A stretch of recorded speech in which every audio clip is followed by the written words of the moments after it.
제사날 봉분 위 검은 새가 3번 울고 믿기 힘든 일이 벌어졌습니다. 어머니 산소 앞에 섰을 때였습니다. 막내 손녀가 까맣다며 손가락으로 하늘을 가리켰습니다. 처음엔 흔한 까치려니 했습니다. 하지만 봉분 위 처마 끝에 앉아 있던 건 온통 검은 빛의 새 한 마리였습니다. 그 새가 저희를 똑바로 내려다보며 마치 사람 부르는 듯한 울음소리를 3번 냈습니다. 그 순간 제 가슴은 얼어붙은 듯 서늘해졌습니다. 그리고 저는 알 수 있었습니다. 그건 그냥 새가 아니었습니다. 이야기를 끝까지 들으신다면 평생 은혜를 베풀며 살아온 어머니의 묘에서 어떻게 믿기 어려운 일이 벌어졌는지, 그리고 상상도 못한 진실을 마주하시게 될 겁니다. 안녕하세요. 저는 경북 영천에 사는 정만수라고 합니다. 올해 68이고 10남매 중 장남입니다. 그날은 어머니 제사날이었습니다. 돌아가신 지 3년째 되는 날이었죠. 산소에 도착하자마자 이상했습니다. 봉분 옆 흙이 손바닥만 하게 움푹 꺼져 있었거든요. 둘째 동생이 물었습니다. 형님, 이거 뭐예요? 저는 고개를 갸우뚱했습니다. 모르겠어. 지난주엔 없었는데. 그때 검은 새가 나타났습니다. 봉분 위에 내려앉더니 3번을 울었습니다. 깍깍깍. 사람 부르는 소리처럼 들렸습니다. 막내 손녀가 울먹였습니다. 할아버지 무서워요. 둘째가 나무가지로 새를 쫓았습니다. 새는 날아갔지만 멀리 가지 않고 소나무 위에 다시 앉았습니다. 제사를 시작했습니다. 제가 첫 번째 술잔을 따르는 순간이었습니다. 제사상의 촛불이 갑자기 확 꺼져버렸습니다. 바람도 없었는데 말입니다. 넷째가 당황하며 말했습니다. 이게 왜? 넷째가 다시 불을 붙였습니다. 그런데 두 번째 촛불도 다시 꺼졌습니다. 동생들의 얼굴이 굳어졌습니다. 세 번째 불을 붙였을 때 검은 새가 다시 울기 시작했습니다. 이번엔 계속해서 울어댔습니다. 깍깍깍깍. 셋째가 떨리는 목소리로 말했습니다. 형님, 뭔가 이상해요. 엄마가 뭔가 말씀하시려는 거 아니에요? 그때 아버지가 휘청거리셨습니다. 저는 급히 아버지를 부축했습니다. 아버지. 아버지의 얼굴이 새하얗게 질려 있었습니다. 아버지가 떨리는 손으로 봉분을 가리키셨습니다. 저기 흙이. 모두가 봤습니다. 꺼진 흙이 더 깊어져 있었습니다. 아까보다 2배는 커져 있었습니다. 다섯째가 소리쳤습니다. 이게 대체 어떻게 된 거예요? 저는 구멍에 손을 넣어 봤습니다. 팔꿈치까지 들어갔습니다. 뭔가 있어. 땅속에 뭔가 있는 것 같아. 그 순간 아버지가 말씀하셨습니다. 만수야, 그거 건드리지 마라. 저는 아버지를 돌아봤습니다. 왜요, 아버지? 아버지의 목소리가 떨렸습니다. 내 어머니가 숨겨두신 거다. 모두가 아버지를 쳐다봤습니다. 숨겨두신 게 뭔데요? 아버지는 입술을 떨며 말을 이었습니다. 사람들이 묻어둔 거야. 내 어머니 몰래? 저는 더 궁금해졌습니다. 누가요? 왜요? 은혜를 갚으려고 내 어머니가 평생 남 도우며 사셨잖니, 그 사람들이. 아버지의 목소리가 끊어졌습니다. 더 이상 말씀하지 않으셨습니다. 둘째가 다그쳤습니다. 아버지, 정확히 뭐가 묻혀 있는 건데요? 아버지는 한참을 망설이시다 대답하셨습니다. 나도 정확히는 몰라. 하지만 내 어머니가 돌아가시기 전에 하신 말씀이 있어. 뭐라고 하셨는데요? 미안하다고, 사람들한테 너무 많이 받았다고, 갚지도 못하고 간다고. 제사를 마치고 집으로 돌아가려는데 이상한 일이 또 일어났습니다. 차에 시동을 걸려는데 시동이 안 걸렸습니다. 둘째가 당황하며 말했습니다. 이게 왜 이래? 둘째가 다시 시도했지만 소용없었습니다. 배터리가 나간 건가? 넷째가 보닛을 열어봤지만 아무 이상이 없었습니다. 그때 여섯째가 소리쳤습니다. 형님들, 저기 좀 보세요. 손가락이 가리킨 곳을 보는 순간 소름이 쫙 돋았습니다. 봉분 위에 검은 새가 5마리나 앉아 있었습니다. 모두 저희를 내려다보고 있었습니다. 셋째가 떨리는 목소리로 중얼거렸습니다. 이게 대체? 그 순간 차 시동이 걸렸습니다. 아무도 건드리지 않았는데 저절로 걸린 겁니다. 우리는 서둘러 차에 올라탔습니다. 산을 빠져나오는 내내 아무도 말이 없었습니다. 그날 밤이었습니다. 자정이 넘어서 전화벨이 울렸습니다. 셋째였습니다. 형님, 지금 산소 쪽에서 이상한 소리가 들려요. 저는 잠에서 깬 목소리로 물었습니다. 무슨 소리? 새 우는 소리요. 수십 마리가 우는 것 같아요. 저희 집이 산소 가까이 있잖아요. 계속 들려요. 저도 창문을 열어봤습니다. 바람 소리만 들렸습니다. 너무 신경 쓰지 마. 그냥 새들이 지나가는 거겠지. 하지만 셋째의 목소리는 떨리고 있었습니다. 형님, 이거 정상이 아니에요. 뭔가 엄마가 우리한테 말하려는 게 있는 것 같아요. 전화를 끊고 나서도 잠을 이룰 수 없었습니다. 새벽 4시쯤 저는 옷을 챙겨 입었습니다. 아내가 물었습니다. 어디 가요? 저는 짧게 대답했습니다. 산소에 가봐야 할 것 같아. 지금요? 아직 어두운데? 뭔가 확인하고 와야 마음이 놓일 것 같아. 산소에 도착했을 때 하늘이 막 밝아오고 있었습니다. 멀리서부터 이상한 기운이 느껴졌습니다. 봉분에 다가가는데 심장이 미친 듯이 뛰었습니다. 도착해서 본 광경에 저는 그 자리에 얼어붙었습니다. 어제 손바닥만 하던 구멍이 대야만큼 커져 있었습니다. 흙이 계속 안으로 꺼져 들어가고 있었습니다. 저는 중얼거렸습니다. 이게 대체? 저는 무릎을 꿇고 구멍 속을 들여다봤습니다. 깊었습니다. 바닥이 보이지 않을 정도로 깊었습니다. 손을 넣어봤습니다. 어깨까지 들어갔습니다. 손끝에 뭔가 딱딱한 게 닿았습니다. 나무가 아니었습니다. 돌도 아니었습니다. 금속이었습니다. 뭐지 이게? 더 깊숙이 손을 넣었습니다. 모서리가 만져졌습니다. 상자였습니다. 그때였습니다. 뒤에서 목소리가 들렸습니다. 거기 누구세요? 깜짝 놀라 돌아봤습니다. 낯선 할머니 한 분이 서 계셨습니다. 칠수는 넘어 보이는 분이었습니다. 저는 당황하며 말했습니다. 저는 여기 주인입니다. 제 어머니 산소고요. 할머니가 천천히 다가오셨습니다. 정만수 씨 맞으시죠? 저는 깜짝 놀랐습니다. 네? 저를 어떻게? 할머니가 물었습니다. 혹시 뭔가 발견하셨습니까? 뭘 말씀하시는 건지. 상자요? 황동 상자 발견하셨냐고요? 할머니의 목소리가 떨리고 있었습니다. 저는 할 말을 잃었습니다. 어떻게 그걸? 할머니의 눈에 눈물이 고였습니다. 역시 나타나셨구나, 어머님이. 저는 다급하게 물었습니다. 도대체 무슨 일입니까? 할머니는 누구시고 이 상자는 뭡니까? 할머니는 봉분을 향해 절을 하셨습니다. 그리고 말씀하셨습니다. 30년 전 어머님이 제 목숨을 구해 주셨습니다. 그때 약속했죠. 은혜를 꼭 갚겠다고. 그런데 어머님이 너무 일찍 가셔서 그래서 우리가. 저는 되물었습니다. 우리가요? 우리가 뭐였습니다. 어머님께 도움받은 사람들이요.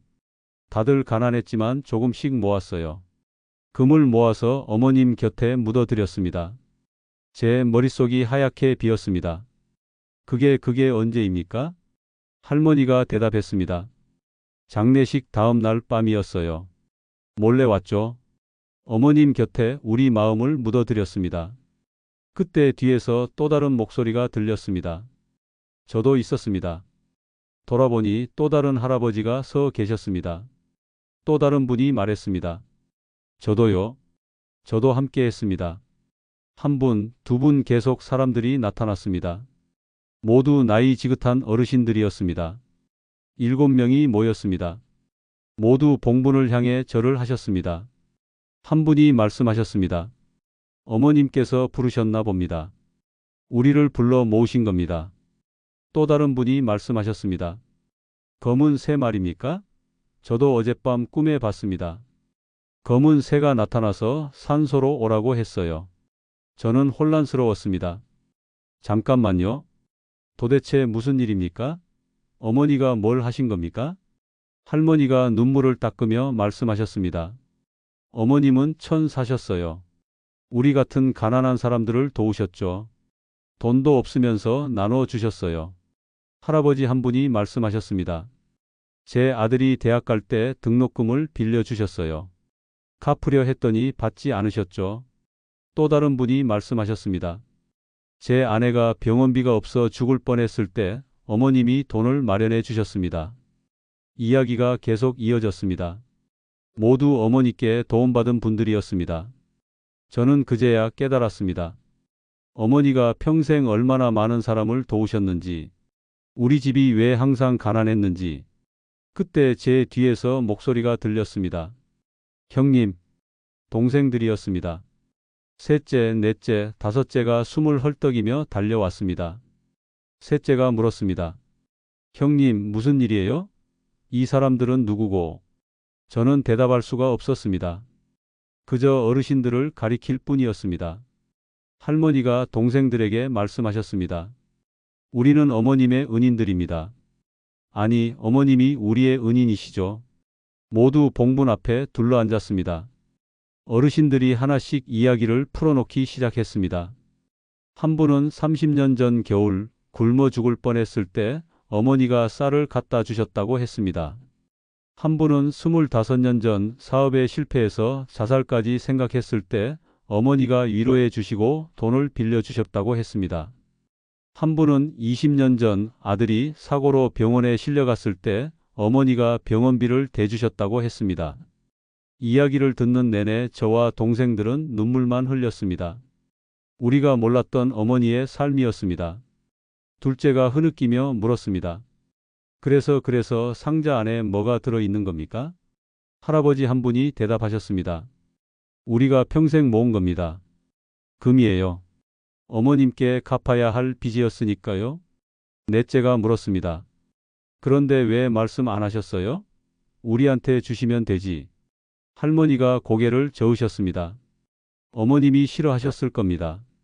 그분은 대가를 바라시는 분이 아니셨어요. 그래서 몰래 묻어드린 겁니다.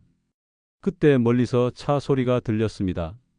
둘째가 일어나 보더니 소리쳤습니다. 형님, 아버지가 오세요. 차에서 아버지가 내리셨습니다. 아버지를 부축하고 온 사람은 막내 동생이었습니다. 아버지는 지팡이를 짚고 천천히 걸어오셨습니다. 어르신들을 보시더니 눈물을 흘리셨습니다. 역시 당신들이었구나. 할머니가 아버지께 절을 하셨습니다. 사돈 어른 용서하세요. 몰래 묻어서. 아버지는 고개를 저으셨습니다. 아니야, 내 어머니가 원하셨을 거야. 우리 애들은 몰라도 되는 거라고. 아버지가 봉분 앞에 무릎을 꿇으셨습니다. 여보, 당신이 부른 거지? 애들이 알아야 한다고 당신이 어떻게 사셨는지. 그 순간이었습니다. 하늘에서 새떼가 나타났습니다. 수십 마리의 검은 새들이 봉분 위를 빙빙 돌기 시작했습니다. 모두 하늘을 올려다봤습니다. 새들이 점점 높이 올라갔습니다. 그리고 일제히 울었습니다. 깍깍깍. 마치 노래하는 것 같았습니다. 구름 속으로 사라져 갔습니다. 저는 구멍에 손을 넣었습니다. 상자를 꺼내야 했습니다. 어르신들과 동생들이 함께 흙을 퍼냈습니다. 10분쯤 지나자 상자가 드러났습니다. 작은 황동 상자였습니다. 한지로 여러 겹 감싸져 있었습니다. 저는 상자를 들어 올렸습니다. 무거웠습니다. 아버지 앞에 상자를 놓았습니다. 저는 조심스럽게 물었습니다. 아버지, 이게 뭡니까? 아버지는 상자를 쓰다듬으셨습니다. 내 어머니의 진짜 재산이다. 둘째가 물었습니다. 금이 재산이란 말씀이세요? 아버지는 고개를 저으셨습니다. 금이 아니야. 사람이지. 사랑이고. 내 어머니가 평생 모은 건 돈이 아니라 사람들의 마음이었어. 동생들이 상자를 열어보려 했습니다. 하지만 아버지가 손을 올리셨습니다. 아직은 때가 아니다. 다섯째가 물었습니다. 왜요? 이건 내 어머니와 이분들의 약속이야. 함부로 열어선 안 돼. 할머니가 말씀하셨습니다. 열어보셔도 됩니다. 우리가 묻은 거니까요. 하지만 아버지는 고개를 저으셨습니다. 아니야. 지금은 아니야. 때가 되면 열어야 해. 내 어머니가 정말 원하실 때, 그날 우리는 상자를 다시 묻지 않았습니다. 대신 집으로 가져왔습니다. 상자를 어머니 영정 앞에 놓았습니다. 모두 모여 앉았습니다. 동생들, 어르신들, 아버지. 아버지가 말씀하셨습니다. 애들아, 오늘 일을 잊지 마라. 내 어머니가 어떻게 사셨는지, 무엇을 남기셨는지. 저는 물었습니다. 아버지, 언제 이 상자를 열어야 합니까? 내 어머니가 알려주실 거다. 때가 되면. 그날 밤 저는 잠을 이룰 수 없었습니다. 상자 안에 뭐가 들었을까? 금이라고 했지만 정말 그게 전부일까? 어머니가 정말 우리에게 전하고 싶은 게 뭘까? 그리고 아버지가 말씀하신 때는 언제일까? 검은 새는 왜 나타났을까? 어머니는 정말 우리를 부른 걸까? 머릿속이 복잡했습니다. 그런데 그날 밤 꿈을 꿨습니다. 어머니가 나타나셨습니다. 웃고 계셨습니다. 그리고 말씀하셨습니다. 아들아, 아직 끝이 아니란다. 이제 시작이야. 다음 날 아침 이상한 일이 시작됐습니다. 집 앞에 낯선 사람들이 찾아오기 시작했습니다. 첫 번째는 40대 남자였습니다. 남자가 조심스럽게 물었습니다. 정만수 씨 댁이 맞습니까? 저는 고개를 끄덕였습니다. 네, 그런데요? 제 어머니가 여기 계시다고 하셔서 찾아왔습니다. 저는 고개를 갸우뚱했습니다. 어머니가요? 남자가 고개를 끄덕였습니다. 어제 산소에 계셨던 분 중 한 분이 제 어머니예요. 집에 오셔서 이상한 말씀을 하시더라고요. 저는 더 궁금해졌습니다. 무슨 말씀을요? 이제 빚을 갚을 때가 됐다고요. 그리고 당신네 어머니가 뭔가 보여주실 거라고요. 저는 남자를 빤히 쳐다봤습니다. 무슨 뜻인지 모르겠는데요. 그때 또 다른 사람이 나타났습니다. 여자였습니다. 여자가 말했습니다. 저도 같은 말을 들었어요. 제 아버지한테서요. 그리고 또 한 명이 나타났습니다. 저도요. 사람들이 계속 모여들었습니다. 모두 어제 산소에 왔던 어르신들의 자녀들이었습니다. 10명이 넘게 모였습니다. 저는 혼란스러웠습니다. 도대체 무슨 일입니까? 그때 한 여자가 봉투를 꺼냈습니다. 이걸 전해드리라고 하셨어요. 편지였습니다. 저는 편지를 받아 들었습니다. 떨리는 손으로 펼쳤습니다. 읽기 시작했습니다. 그리고 읽는 순간 저는 그 자리에 얼어붙었습니다. 편지에는 이렇게 쓰여 있었습니다. 만수야, 이제 상자를 열어라. 하지만 혼자 열지 마라. 우리 모두 함께 열어야 한다. 그때 알게 될 거다. 내가 정말 너희에게 남기고 싶었던 게 무엇인지. 그리고 마지막 줄. 금은 시작일 뿐이다. 진짜 보물은 따로 있단다. 모두가 거실에 모였습니다. 10남매 전원, 어르신 7명, 그분들의 자녀까지. 27명이 어머니 영정 앞에 둘러앉았습니다. 황동 상자가 그 가운데 놓여 있었습니다. 저는 떨리는 손으로 한지를 벗기기 시작했습니다. 한 겹, 두 겹, 세 겹, 7겹을 벗겨내자 상자가 드러났습니다. 마지막 한지에 붓글씨로 적혀 있었습니다. 사랑하는 내 자식들에게. 넷째가 흐느꼈습니다. 엄마 글씨다. 저는 상자 뚜껑을 열었습니다. 상자 안에 금붙이들이 가득했습니다. 금반지, 금목걸이, 금귀걸이, 작은 금덩이들까지. 햇빛에 반짝이는 금을 보는 순간 모두 숨을 죽였습니다. 그 아래 편지들이 놓여 있었습니다. 저는 맨 위 편지 하나를 집어들었습니다. 펼쳐서 읽기 시작했습니다. 어머님, 30년 전 겨울을 기억하십니까?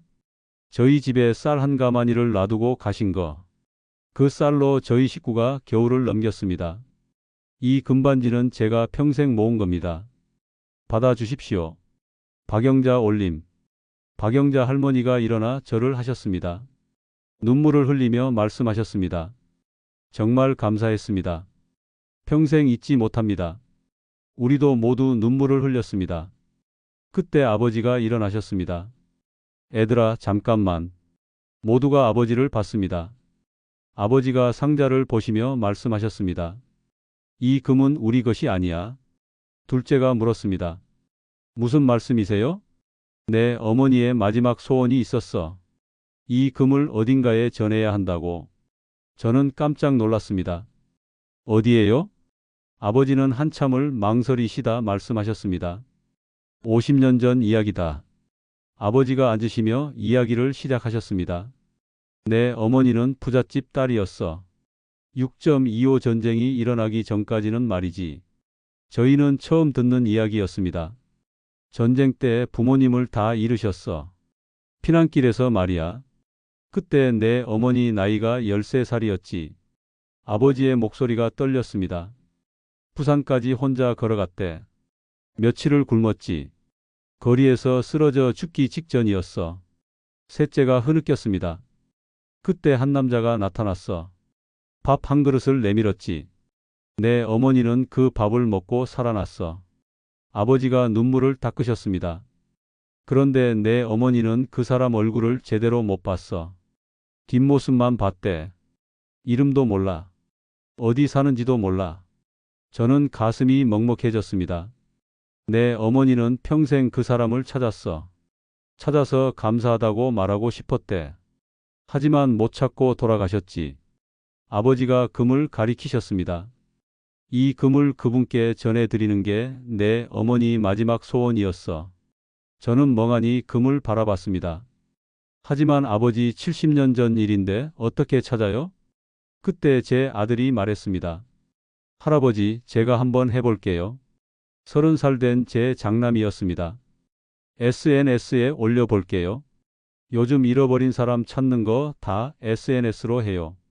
아들은 즉시 휴대폰을 꺼내 사진을 찍기 시작했습니다. 금붙이 사진, 어머니 영정 사진, 그리고 글을 썼습니다.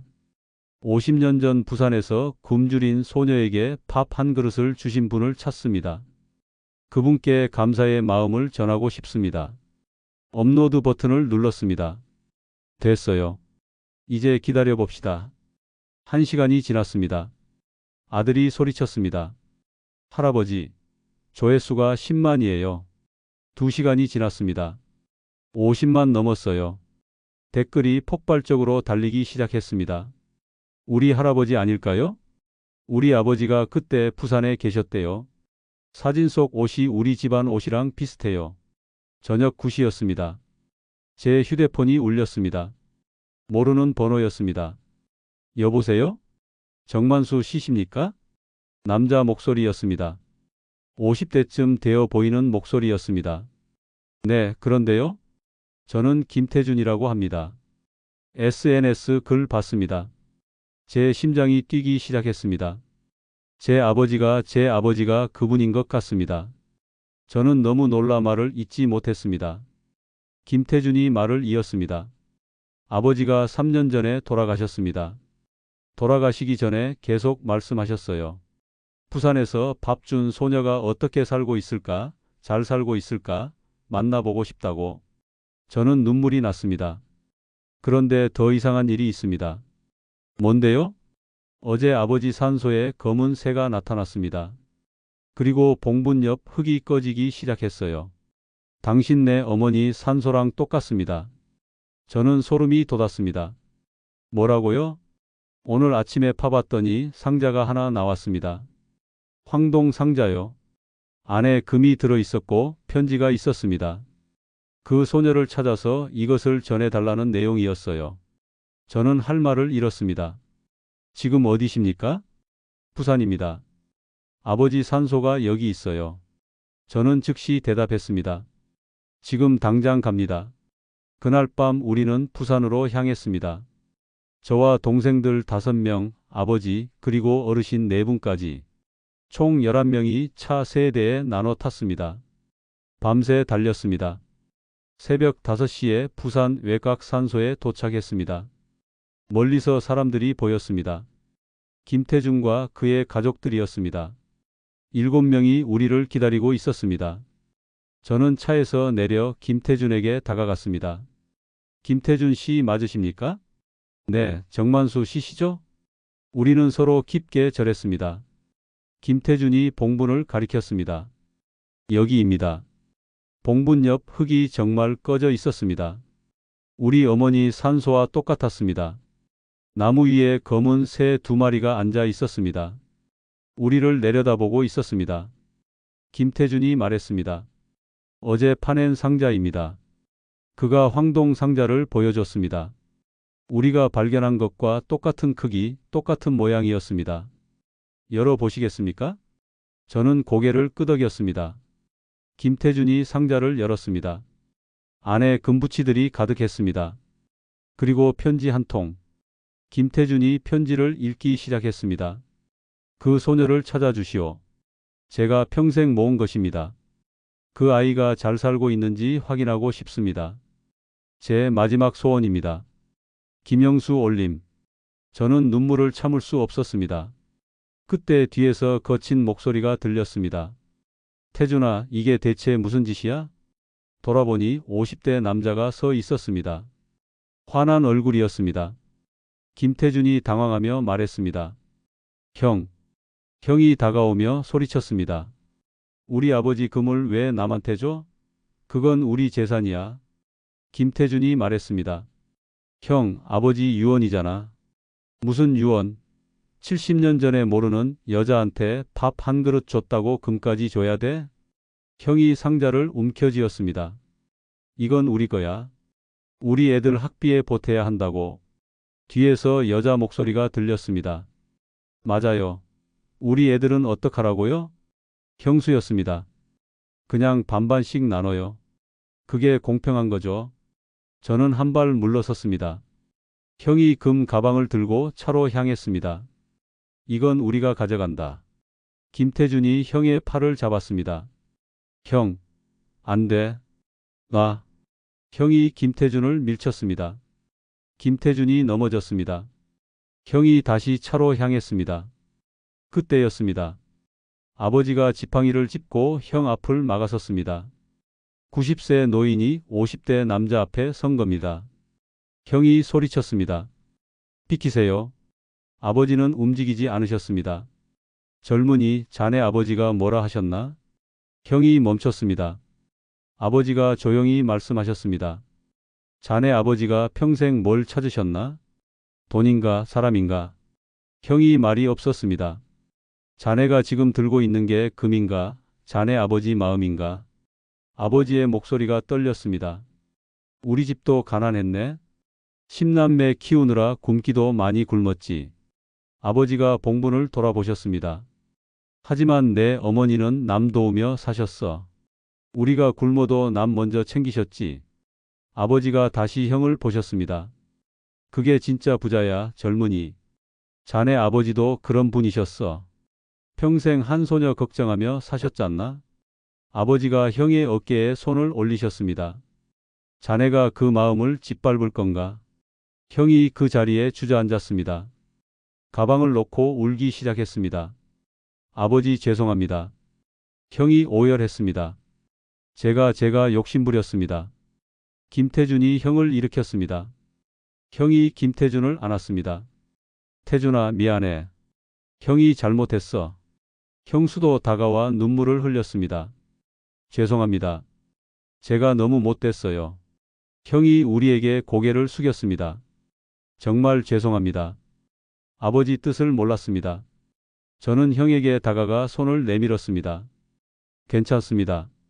이해합니다. 형이 제 손을 잡았습니다. 우리는 다시 두 봉분 앞에 섰습니다. 양쪽 가족이 마주 보고 섰습니다. 저는 김태준에게 말했습니다.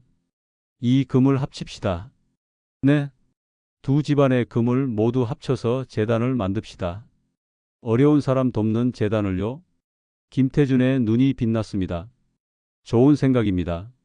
형이 말했습니다. 저도 동참하겠습니다. 제가 할 수 있는 일이 있으면 뭐든 하겠습니다. 둘째 동생이 말했습니다. 우리 집안 사람들도 모두 돕겠습니다. 어르신 한 분이 나서셨습니다. 우리도 함께 하겠습니다. 우리가 받은 은혜를 다시 나누겠습니다. 그날 우리는 결정했습니다. 정만수김 영수 은혜재단을 만들기로. 두 분의 이름을 딴 재단이었습니다. 두 집안의 금을 모두 합쳤습니다. 그리고 어르신 7분이 후원자로 참여하셨습니다. 돌아가는 길에 아들이 SNS에 글을 올렸습니다. 어머니와 은인 할아버지의 뜻을 이어 재단을 만듭니다. 반응이 폭발적이었습니다. 댓글이 수천 개 달렸습니다. 감동입니다. 저도 후원하고 싶어요. 이런 이야기가 있다니. 일주일 만에 후원자가 70명을 넘었습니다. 3개월 후였습니다. 재단 개소식 날이었습니다. 작은 사무실이었지만 많은 사람이 모였습니다. 양쪽 가족, 어르신들, 후원자들, 그리고 언론사 사람들까지. 사무실 벽에는 두 분의 영정사진이 나란히 걸려 있었습니다. 어머니와 김영수 할아버지. 50년 만에 나란히 계신 모습이었습니다. 저는 마이크를 잡았습니다.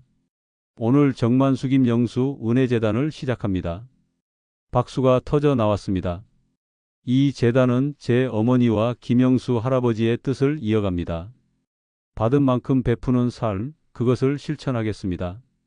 김태준도 마이크를 잡았습니다. 첫 장학생 20명을 선발했습니다. 앞으로 더 많은 분들을 도울 것입니다. 개소식이 한창일 때였습니다.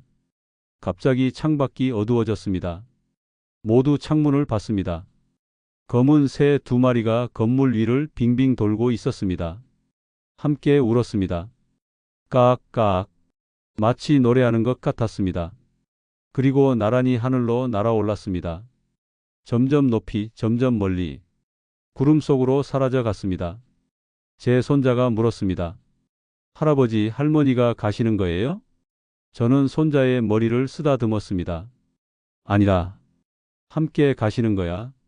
50년 만에 만나신 거지. 손자가 하늘을 보며 손을 흔들었습니다. 할머니, 안녕히 가세요. 1년이 지났습니다. 재단은 빠르게 성장했습니다. 100명이 넘는 사람들을 도왔습니다. 장학금, 생활비, 병원비, 사업 자금까지. 그리고 놀라운 일이 일어났습니다.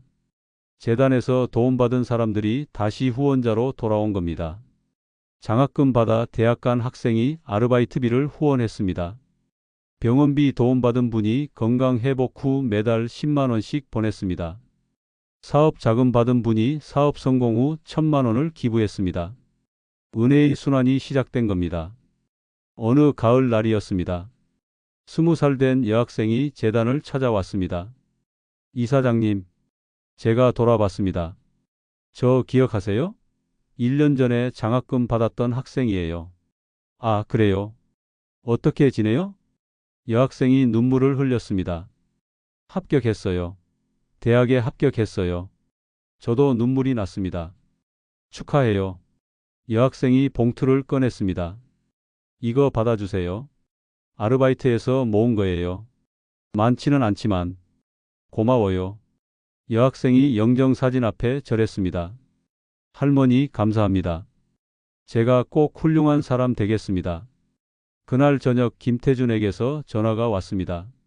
형님, 저희 형이 재단에서 자원봉사하고 싶대요. 정말요? 네. 형이 많이 변했어요. 요즘 매일 재단 일을 도와주고 있어요. 고맙네요.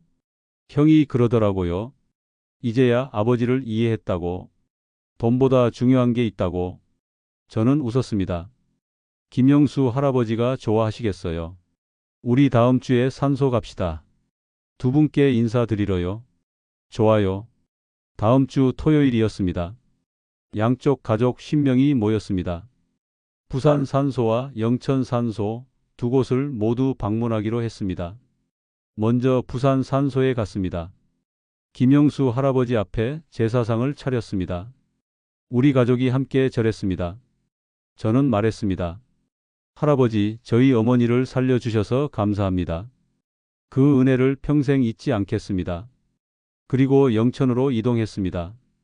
어머니 산소 앞에 김태준 가족이 절했습니다. 김태준이 말했습니다. 할머니, 저희 아버지가 평생 찾으신 분이었습니다. 이제 함께 편히 쉬세요. 제사를 마치고 모두 함께 음식을 나눴습니다. 봉분 앞에 둘러앉아 이야기꽃을 피웠습니다. 아이들이 뛰어놀았습니다. 웃음소리가 산에 울려 퍼졌습니다. 아버지가 일어나셨습니다. 모두 아버지를 봤습니다. 아버지가 말씀하셨습니다. 애들아, 오늘 내가 마지막으로 하고 싶은 말이 있다. 네, 아버지. 복 많은 집이란 금이 많은 집이 아니야. 아버지의 목소리가 울렸습니다. 은혜를 나누는 집이지. 내 어머니와 김 어르신이 그걸 보여주셨어. 아버지가 하늘을 보셨습니다. 우리도 그렇게 살자꾸나.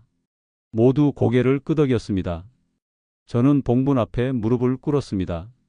어머니, 이제 알았습니다. 눈물이 흘렀습니다. 당신이 우리에게 물려준 건 금이 아니라 마음이었습니다. 받은 만큼 주는 삶. 그게 진짜 부자의 삶이었습니다. 동생들도 함께 절했습니다. 어머니 사랑합니다. 고맙습니다. 우리가 이어가겠습니다. 햇살이 봉분을 따뜻하게 비췄습니다. 바람이 부드럽게 불었습니다. 봉분 주변에 꽃이 활짝 피어 있었습니다. 그때 재단에서 도움받은 아이들이 찾아왔습니다. 10명의 아이들이 꽃다발을 들고 왔습니다. 할머니께 감사 인사하러 왔어요. 아이들이 봉분 앞에 꽃을 놓고 절했습니다. 할머니 덕분에 학교 다녀요. 할머니 덕분에 밥 먹어요. 할머니 덕분에 꿈을 꿔요.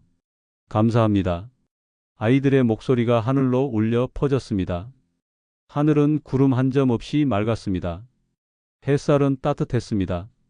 그리고 저 멀리 하늘에서 새 2마리가 나란히 날고 있었습니다. 검은 새가 아니었습니다. 하얀 새였습니다. 함께 날아가고 있었습니다. 저는 웃으며 하늘을 올려다봤습니다. 어머니 행복하세요?